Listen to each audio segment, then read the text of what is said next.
Most people think the hard part is starting. It's not. The hard part is continuing after the feeling disappears, because in the beginning, almost anything feels possible for a few days. You make the plan, you feel clear, you feel charged up. You tell yourself this time is different, and for a little while, it is. Until the morning comes where none of that feeling is there anymore. The alarm goes off, and suddenly the reason that felt so strong 3 nights ago feels distant, heavy, optional. And that is the moment everything is actually decided, not the motivated days, not the days where you feel locked in and clear and certain. Those days barely count because almost anyone can move when they feel good. Almost anyone can show up when the mind is cooperating. The truth is, your life is not built on the days you feel like doing it. It is built on the days you don't. The days where your body feels slow, your thoughts feel loud, and every part of you starts trying to negotiate a softer option. That is where your direction is actually chosen. Most people do not fail because they are incapable. They fail because they listen too closely to temporary feelings.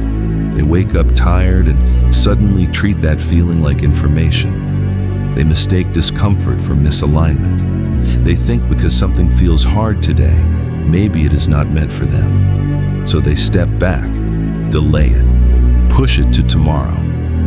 And tomorrow becomes a habit, then eventually a lifestyle. And after enough years pass, they sit there confused about why nothing changed while they spent most of their life waiting to feel ready before acting. You already know this pattern. You have lived it. Everyone has. The conversation in your head that sounds reasonable in the moment. I'll do it later. I need a reset first. Today just isn't the day. Small sentences, quiet ones, but they stack. And eventually what you are really building is not a stronger future, but a stronger habit of avoidance. That is the part people do not want to admit.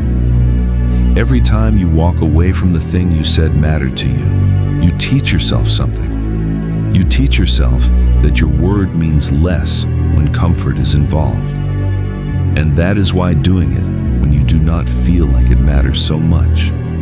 Not because the individual workout or task or early morning is magically life-changing on its own.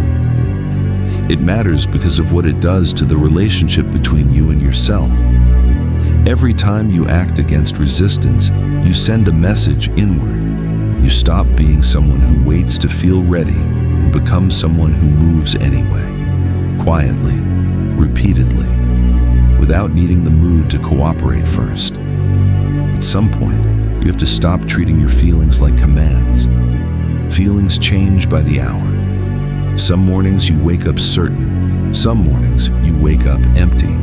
Neither one is permanent. But the people who build anything real understand something most people avoid for years. Consistency is emotional detachment from the moment. It is the ability to say, I know I don't feel like this right now. I'm still going. Not dramatically, not loudly, just honestly. There is also a phase nobody talks about enough, the silent phase, the stretch where you're putting in effort and nothing seems to come back, no results, no validation, no sign that any of it is working. That is where most people disappear, because they were not actually committed to the process. They were committed to the feeling of progress. And once the excitement fades and the silence arrives, they panic. They start questioning everything. Meanwhile, the people who eventually separate themselves are usually the ones who learned how to keep moving during that silence, not because they loved it, because they accepted it. Look at someone like Kobe Bryant. People admire the confidence, the mentality, the results. But what actually built those things were years of doing the work when there was no energy left for it. Early mornings, repetition, Days where the body said, stop, and the mind answered, no. Not because it was fun, because he understood something simple. If you only move when you feel like it, your feelings become your master. So ask yourself something honestly. What have you been postponing because you are waiting for the right feeling first? What part of your life keeps getting delayed because your mood keeps deciding your actions? You already know the answer. There is something you keep circling around instead of walking directly into. And every extra day you spend negotiating with it is costing you more than you think, because time keeps moving whether you move or not. The days are passing anyway. A year from now will arrive whether you acted or avoided. The only difference is what version of yourself arrives with it. No one is coming to force discipline into your life. No one is going to wake up for you, train for you, build for you, decide for you. At some point, it becomes very simple. Either you learn to act despite how you feel, or you spend your life being controlled by feelings that change every few hours. That is the trade. Comfort now, or respect for yourself later. You do not get both at the same time. And the dangerous part is, avoidance rarely looks dramatic while it is happening. It looks normal. That is why people stay stuck in it for years without realizing what it is costing them. They still go to work, still answer messages, still tell themselves they are trying. From the outside, their life looks functional, but internally, something starts weakening every time they repeatedly choose comfort over what they know they should be doing. Not confidence, trust in themselves. Because every time you say you're going to do something and then don't, your mind remembers. People think self-respect comes from achievements or status, or how other people see you. A lot of it actually comes from whether or not you believe your own word. Whether, when things get uncomfortable, you still move. Or whether you immediately start searching for an exit the second resistance shows up. That is why the people who become mentally strong are usually not the loudest people. They are not constantly talking about discipline or posting quotes about suffering. Most of the time, they are quiet.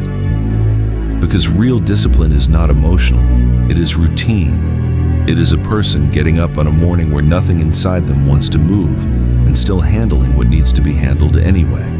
No speech, no big moment, just action.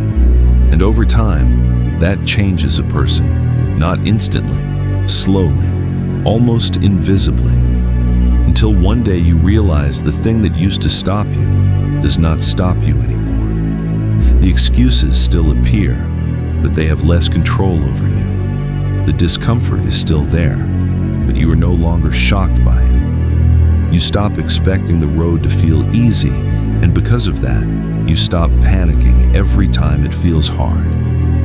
That is really what maturity is in a lot of ways. Not becoming fearless, not becoming emotionless, just becoming someone who understands that feelings are temporary, but consequences are not. And once you understand that deeply enough, the question stops being, do I feel like it today? The question becomes, who do I become if I keep avoiding this?